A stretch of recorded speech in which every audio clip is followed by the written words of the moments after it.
10 ছেপ্টেম্বৰত অসমত বহুত ডাঙৰ ভূমিকম্প হ'ব বুলি আৰু অসমৰ মুখ্যমন্ত্ৰীয়ে এটম বোমা ফুটাব বুলি বহুত হুলস্থুল কৰি আছে।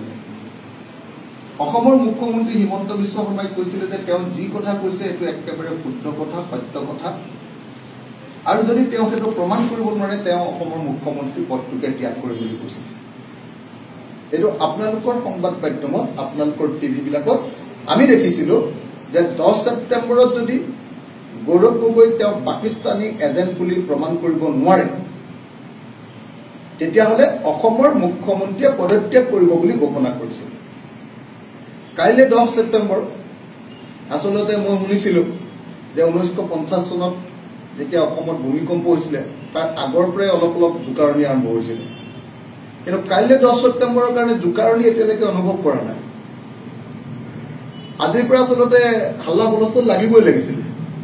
আৰু আশ্চৰ্যজনকভাৱে সংবাদ মাধ্যমত ইমান কথা ওলালে, আজিকালি মই দেখিছো সংবাদ মাধ্যমেও সেইটো কথা বৰকে কোৱা নাই।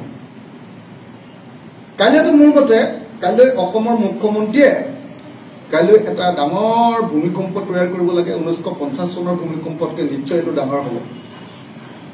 এটম বোমা এটা ফুটাম বুলি কৈছে। নিশ্চয় কাইলৈ একেবাৰে অসমৰ ৰাজনীতি একেবাৰে একদম ধ্বংস হৈ যাব। কাইলৈ নিশ্চয় গৌৰৱ গগৈ কংগ্ৰেছ দলৰ সভাপতি, তেখেতক নিশ্চয় হিমন্ত বিশ্ব শৰ্মাই কাইলৈ জেল দিব। তেওঁলোকে কৈছে যে পাকিস্তানী এজেণ্ট, আৰু পাকিস্তানী এজেণ্টটো কেতিয়াও অসমত ৰাজনীতি কৰিব নোৱাৰে। আমাৰ দেশৰ শত্ৰু দেশৰ লগত যদি কোনোবাই এজেণ্টগিৰি কৰিছে তেতিয়াহ'লে নিশ্চয় নোৱাৰে, নহয় জানো? আপোনালোকে কওক। আমি ভাবো যে কাইলৈ হয় কংগ্ৰেছ দলৰ সভাপতি, ৰাজ্যিক সভাপতি গৌৰৱ গগৈ ডাঙৰীয়া কাইলৈ জেললৈ যাব, নহলে যদি সেইটো প্ৰমাণ কৰিব নোৱাৰে কাইলৈ অসমৰ মুখ্যমন্ত্ৰীয়ে পদত্যাগ কৰিব। গতিকে অসমৰ মুখ্যমন্ত্ৰীগৰাকীয়ে যদি কাইলৈ এইটো প্ৰমাণ কৰিব নোৱাৰে, যদি তেওঁ অজুহাত উলিয়ায়, তেওঁ যদি কাইলৈ সংবাদ মেল নাপাতে, কাইলৈ যদি গৌৰৱ গগৈ গ্ৰেপ্তাৰ নকৰে, তেতিয়াহ'লে প্ৰমাণিত হৈ যাব যে হিমন্ত বিশ্ব শৰ্মাই সাংঘাতিক ধৰণৰ এটা মিছা কথা কৈছিলে, আৰু তেওঁৰ সমান ডাঙৰ মিছলীয়া মানুহৰ পৃথিৱীত কোনো নাই। একেৰাহে কিমান দিন 3 মাহ 4 মাহ ধৰি অকল কৈয়ে থাকিলে বোলে গৌৰৱ গগৈ বোলে পাকিস্তানী এজেণ্ট, গৌৰৱ গগৈ বোলে কি কি কৰি বোলে পাকিস্তানলৈ গৈছিলে, ভাৰতবৰ্ষৰ খবৰবিলাক বোলে পাকিস্তানক দি আছিলে, গৌৰৱ গগৈ বোলে লোকসভাতো তেনেকুৱা প্ৰশ্ন কৰিছিলে যিবিলাক খবৰ উলিয়াই বোলে পাকিস্তানক যোগান ধৰিছিলে। এইবিলাক কথা আমি এইটো মুখ্যমন্ত্ৰী হিমন্ত বিশ্ব শৰ্মাৰ পৰা শুনিছো। যদি সঁচাকে কয়, আৰু তেওঁ সময় দি দিছিলে যে একদম 3 মাহৰ আগত সময় দি দিছিলে যে আমি 10 ছেপ্টেম্বৰ, একদম তেওঁতো ব্ৰাহ্মণ মানুহ না, হেৰি চাই লৈছিলে চাগে, পঞ্জিকা চাই চাগে 10 ছেপ্টেম্বৰটো ঠিক কৰি লৈছিলে। হা, তো তেওঁতো একদম আপোনালোকে সকলোৱে জানে যে বিজেপি চৰকাৰ অহাৰ পৰা এতিয়াতো খুটাটো কোনফালে দিব সেইফালে তাতো হেৰি লগায়, বাস্তু শাস্ত্ৰ লগায়।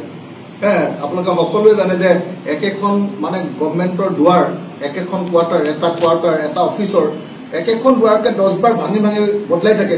তেওঁলোকে খুব বিশ্বাস কৰে।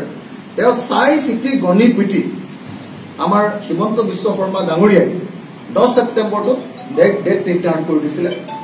10 ছেপ্টেম্বৰৰ দিনা তেওঁ কৈছিলে যে সেইদিনা বিস্ফোৰণ হ'ব, সেইদিনা গৌৰৱ গগৈ হয়তো জেলত যাব, আমি অনুমান কৰিছো।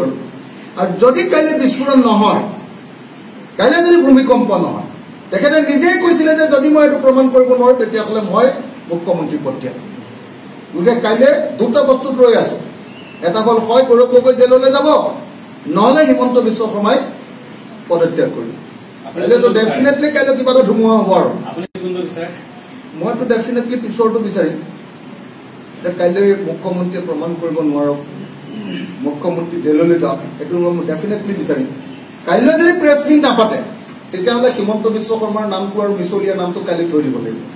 কাইলৈ দিনটোৰ পৰা হিমন্ত বিশ্ব শৰ্মাৰ নাম, তেতিয়া কাইলৈ দিনটোৰ পৰা তেওঁৰ নামটো হ'ব মিছলীয়া, আৰু অসমৰ আটাইতকৈ ডাঙৰ মিছলীয়া। এই নামটোৱে হ'ব কাইলৈ পৰা অসমৰ মুখ্যমন্ত্ৰীৰ নাম, যদি কাইলৈ এইটো তেওঁ প্ৰমাণ কৰিব।